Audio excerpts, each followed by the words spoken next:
السلام علیکم۔ ایک فقیر کا بادشاہ کے عالیشان محل کے قریب سے گزر ہوا۔ وہاں لوگوں کا جمع غفیر جمع تھا۔ وہ اندر داخل ہوا تو دیکھتا ہے کہ بادشاہ کرسی پر متمکن ہے اور سائلین اس کے سامنے لمبی لین بنائے کھڑے ہیں۔ فقیر بھی قطار کے آخر میں کھڑا ہو گیا اور اپنی باری کا انتظار کرنے لگا۔ بادشاہ نے رعونیت سے اس ہجوم پر ایک نگاہ ڈالی اور پھر حکم دیا کہ سائلین کو حاضر کیا جائے۔ لوگ باری باری بادشاہ کے پاس جاتے رہے، اپنی التجا اور مسائل پیش کرتے جنہیں بادشاہ فوری طور پر حل کر دیتا۔ آخر میں فقیر کی باری آئی۔ مغرور بادشاہ بولا، ہاں فقیر، تمہارا کیا مسئلہ ہے؟ اپنی پریشانی بیان کرو۔ فقیر بولا، خدا بادشاہ کا اقبال بلند کرے، مجھ فقیر کو کیا پریشانی ہونی ہے، بس میرا یہ چھوٹا سا کشکول بھر دیں۔ یہ کہہ کر فقیر نے کاسا آگے بڑھا دیا۔ بادشاہ نے پاس پڑی سکوں کی تجوری میں ہاتھ ڈالا اور مٹھی بھر کر لاپرواہی سے فقیر کے کشکول میں ڈال دی۔ ایک مٹھی سے کشکول نہ بھرا تو دوسری مٹھی ڈالی، لیکن کشکول اب بھی نہ بھرا۔ پھر دوسری، تیسری اور یوں بے حساب مٹھیاں بھر بھر کر فقیر کے کشکول میں ڈالی گئیں، مگر عجیب معاملہ تھا کہ کشکول اب بھی نہ بھر سکا۔ بادشاہ کے لیے یہ بزدلی کا مقام تھا کہ اس کی دولت سے فقیر کا کشکول بھی نہ بھرا جا سکا۔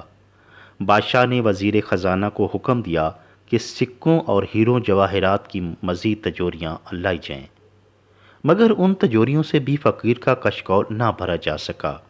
بادشاہ اس صورتحال سے پریشان ہو گیا۔ اس نے توجہ سے فقیر اور اس کے کشکول کو دیکھا تو اس کا ماتھا ٹھنکا۔ بادشاہ کو معلوم ہو گیا کہ یہ فقیر کوئی گلیوں میں پھرنے والا بھکاری نہیں ہے اور نہ ہی یہ کشکول عام سی شے ہے۔ بادشاہ فوراً اٹھا اور فقیر کے پاس پہنچ گیا۔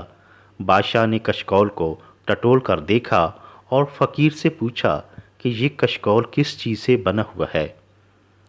فقیر نے بھرے دربار پر ایک نظر دوڑائی اور پھر بادشاہ کو مخاطب کر کے کہنے لگا، بادشاہ سلامت، واقعی آپ نے درست اندازہ لگایا، یہ کشکول کوئی عام چیز نہیں، بلکہ یہ خواہشوں کی ہڈیوں اور لالچ کی چمڑی سے بنا ہوا ہے۔ ہوس کے پانی سے اس کی آبیاری کی گئی ہے۔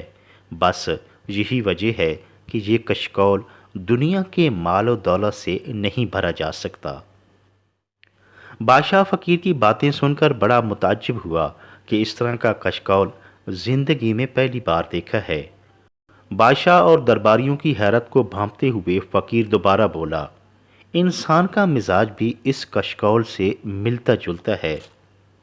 لامحدود خواہشات نے انسان کی آنکھوں پر لالچ کی پٹی باندھی ہے۔ مال و دولت کی ہوس نے اس کو اندھا کر دیا ہے اور اس کی بھوک مٹنے کا نام ہی نہیں لیتی۔ دراصل اس کی بھوک پیٹ کی بجائے آنکھوں میں سمائی ہوئی ہے، اور آنکھیں مال و دولت کو جتنا دیکھتی ہیں اتنی ہی انہیں حاصل کرنے کی کوشش کی جاتی ہے۔ آنکھوں کی بھوک کبھی ختم نہیں ہوتی۔ دنیا دار انسان کو اگر سونے کا پہاڑ بھی مل جائے تو وہ حسرت سے دوسرے پہاڑ کی طرف دیکھے گا کہ کاش وہ بھی سونے کا بن جائے اور اس سے مل جائے۔ لامحدود خواہشات کے حصول کے لیے وہ نہ جانے کس کس کی حق تلفی کرتا پھرتا۔ کھانی تو 2 وقت کی روٹی ہی ہے اور ٹھکانہ قبر ہے۔ عجب بات ہے کہ انسان اتنا لالچی، خود غرض اور مال و دولت سے پیار کرنے والا ہے۔